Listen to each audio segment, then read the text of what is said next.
dynamic duo joining us on stage, Phil and Brett. Thanks so much. So, as introduced, my name is Brett Spinucci. I spent the best part of 25 years, which when you look back, you say it's all of this century, in the fire alarm monitoring industry. I worked for a company called Romtech Grid, and we assisted the brigades in New South Wales, Victoria, and the ACT. I was part of a team to transmit fire alarms to the brigades to make sure the big red truck turns up. My colleague, Phil Yang. Yeah, hi, I'm Phil. I've been in the building services, engineering and technology space for about 20 years. Previous, I was at Westfield, looking after shopping centres, looking after operational technology. And prior to that, in building consultancy services, looking after electrical comms and fire. So that's my background.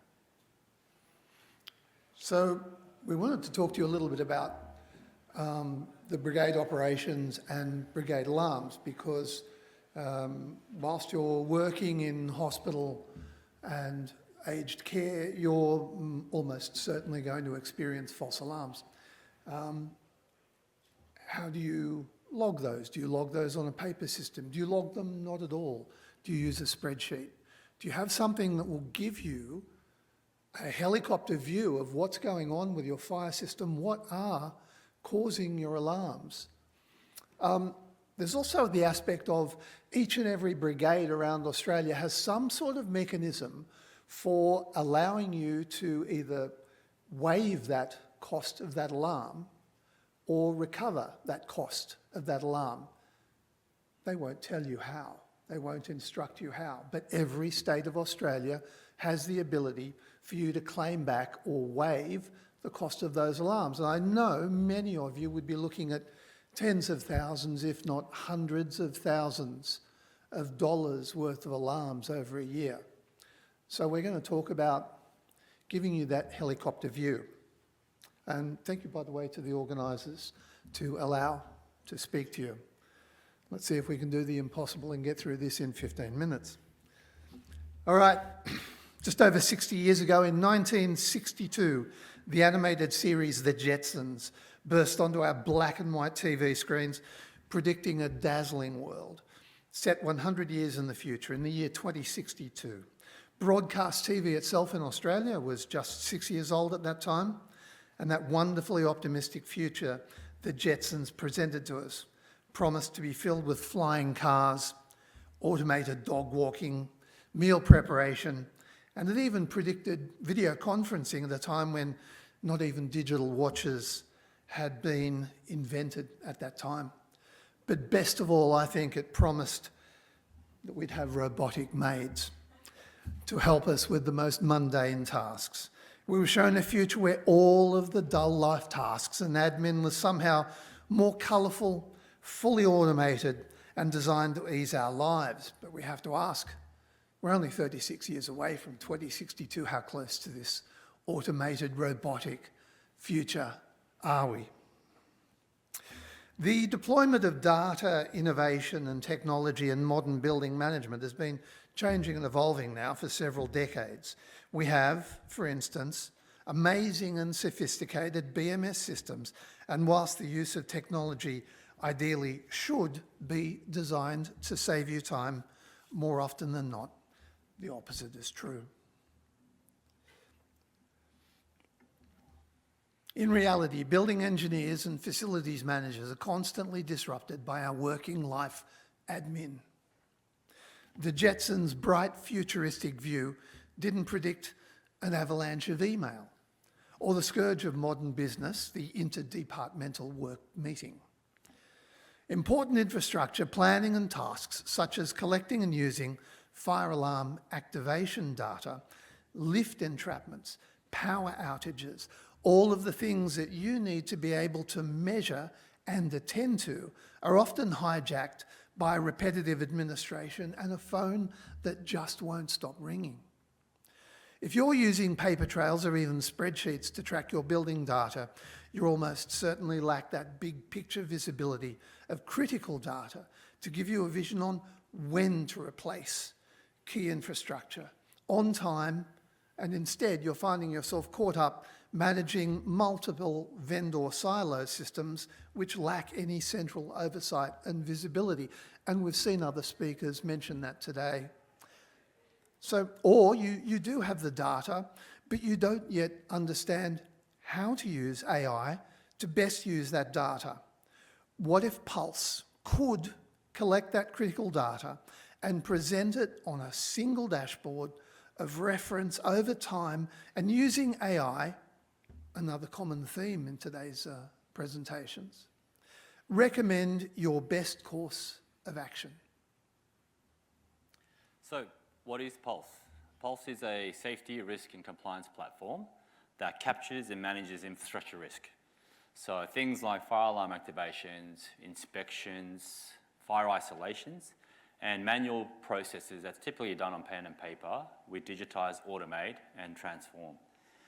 Our purpose at Pulse is creating safer places, improving operational safety and efficiency in buildings, because at the end of the day, it's got to be easy to use for people to actually use it. So what data does Pulse gather? There was a speaker yesterday, I think it was Aaron from Queensland Children's Health, that said, it's not about big data, but it's about what problem you're trying to solve. We are completely aligned with that view in terms of don't just get every piece of data you can get. Understand the problem, then go seek out the data sets that you need to then run through algorithms and analysis. So in regards to that, our system, we target specific data sets. We connect in with the fire brigades to understand when a truck effectively comes to your hospital or your site. We also connect into fire panels to understand fault, isolation, and other types of operational data. And we also help digitize and streamline security inspections and fire inspections rather than relying on pen and paper. And last of all, fire isolations, the biggest unnoticed silent risk. I've seen a lot of these manual processes and logbooks in fire control rooms. We also help digitize and automate that. So it all comes back to one set-room platform. And by doing that, we understand every fire alarm activation from root cause to resolution. All critical inspections are automated in our system, making it easier for the users to automate and also escalate the critical ones only.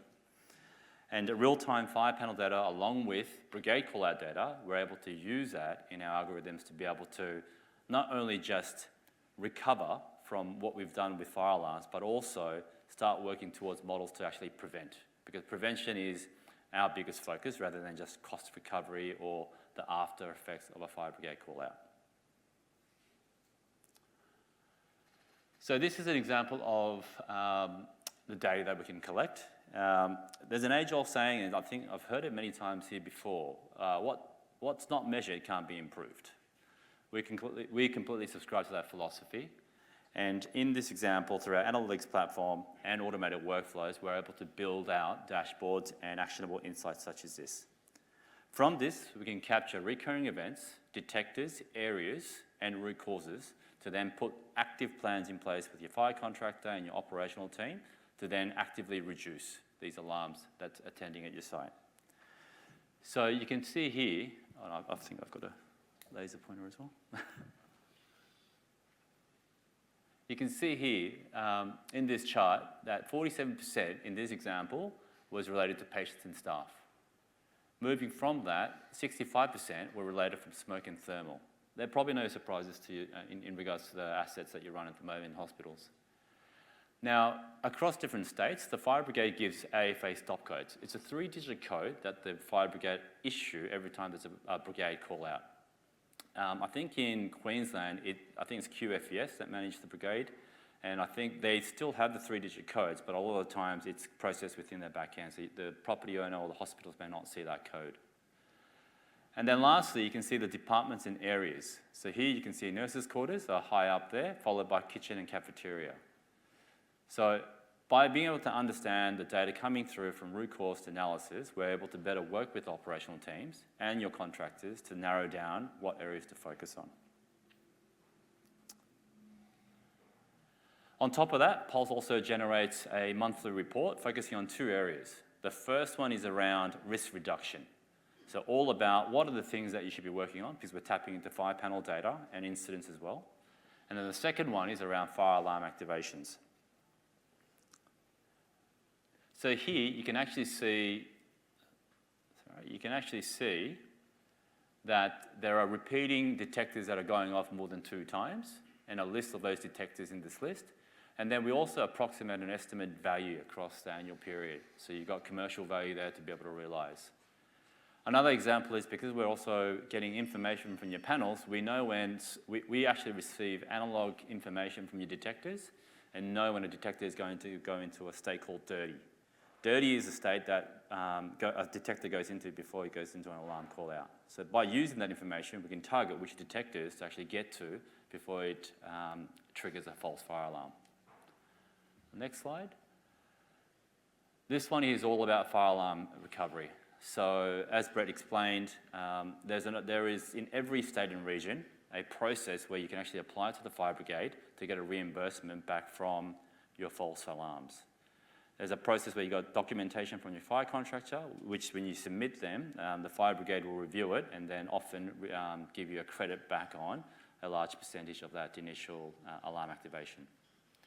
So here we track all that, and then because we know the stop codes that are coming through and what's relevant, we break that down into cost opportunities, and then we understand how many alarms were there, which ones could you have recovered, and which ones do you need to focus on.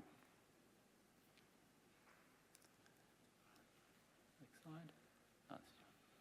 So it's a lot of information to cram into a 15-minute presentation and try and also encompass Q&A. So there is a QR code there to contact us. You can either download the white paper that is today's presentation or contact Phil or myself via our website. Please feel free to use the QR code. So we now know that Australia will experience more than 100,000 fire alarm activations each year across properties with automatic fire alarm monitoring. The bulk of these will come from hospitals and commercial buildings, as you might imagine, but also residential apartments, universities, and shopping centres feature high in those numbers as well. Of these, 97% are going to be false alarms. That's a minimum figure, it's usually beyond that, causing large-scale resource strain on fire brigades around Australia who need highly reactive and skilled teams available for genuine emergencies. There's more to Pulse than just dealing with fire alarm management. So how else can we use your buildings data to reduce your risk on your campus or your health portfolio? So as we mentioned, manual processes such as isolation management, which are based on logbooks, is a very manual process, and that can be a risk in itself. Extended isolation for fire can go unnoticed, which is a bit of a silent risk. So I guess the question I've got for those who manage large campuses or districts is, how do you currently log your isolations and de-isolations now? Do you still have those logbooks in your fire control room and also your engineering office for people to sign in and out of? And do they really get signed? Is your building protected? And also, if you've got multiple campuses in a district, how do you know across all your assets which ones have outstanding isolations or not? So it'd be something that we'd be really keen to learn about, maybe in the break, to understand how that works at the moment. So a small little case study. We were fortunate enough to work with Sydney Adventist Hospital in New South Wales. They're the single largest private hospital in New South Wales. And we started working with them in late 2024. And it's an amazing asset, amazing hospital with over 700 beds, 1,000 medical practitioners, and over 2,300 staff. We worked with the incumbent fire contractor in regards to a 5-panel upgrade in 2024, and since then we've been tracking every one of their alarm activations and helping them recover and understand the data behind the activations and root causes. On top of that, we've also digitised and organised their isolation process, which was pen and paper before. This is an insurance requirement that was flagged as, we need to actually look at having digital records for this, so we're able to do that and reduce risk and improve compliance in regards to that. But beyond fire, we've also focused on critical infrastructure. Yes, thank you. After developing trust and integrity in the fire panel data itself, we were then tasked with other critical infrastructure, vertical transport in this example. Sydney Adventist Hospital had a challenge with managing different lift vendors, so Schindler, Coney, even Dover, and each one of those providers had different spreadsheets and reports, and also the various different age of equipment across their escalators and also lifts. A lot of those reports that came from the vendors were very vendor biased, so it's all about call-out times and their maintenance. So we came up with a very simple but effective mobile app for the security team to use whenever an incident occurred. The two things that we're capturing were faults and, most importantly, entrapments. Entrapments, as you can imagine, for those who are compromised from a health perspective, trapped in a lift is a terrible experience. Sydney Adventist Hospital had a core focus on patient care experience, and that was top of mind and a key priority for them. So here you can see that we're catching entrapments, breaking them down into percentages, whether it's public or staff, and then also I've obviously anonymized in terms of which lifts they are, which lift is actually having the highest number of faults and entrapments. How does this report get used? It gets used in the monthly or quarterly executive meeting from an emergency planning perspective, and is actively referred to make improvements and upgrades to the lift infrastructure there. So ask yourself, in your hospitals, in your healthcare buildings, what other manual processes are there? Could they be automated? Are they repetitive? And what takes most of the time for your facilities and engineering teams on site? So linking it back to the conference theme, managing risk through innovation, people, process, and technology. I can see something's turned on. Our belief is that it starts with the people first. If the leadership team doesn't have a focus in this space, we all know that people can be the biggest hindrance in terms of any project.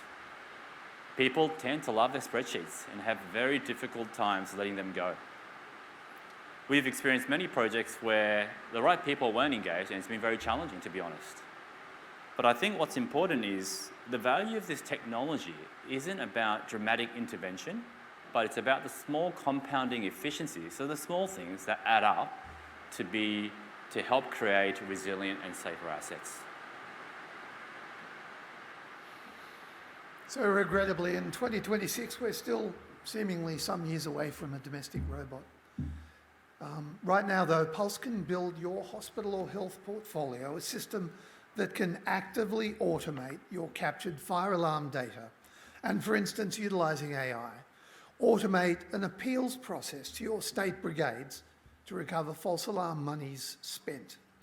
It also analyses data so you don't have to reduce your building's fire alarm activations, by actively managing or advising on specific detector replacement or system maintenance recommendations specific to your building, to that fire system, and therefore reducing your building's alarm frequency. We've also given live examples of the use of your building's data to highlight and manage risks outside of just general fire alarms, but also covered the risks around lift entrapment and faults, and the advantages of a well-controlled and highly visible process around your fire system's isolation management. The end result, leveraging this technology, is to reduce cost and disruption for complex buildings such as yours, where evacuating a live hospital is an unthinkably complex and disruptive event.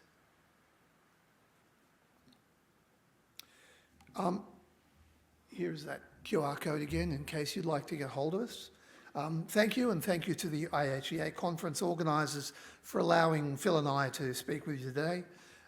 There's a break right after this. We're both rather fond of coffee. If we're running short of time, you can grab us throughout the course of the conference.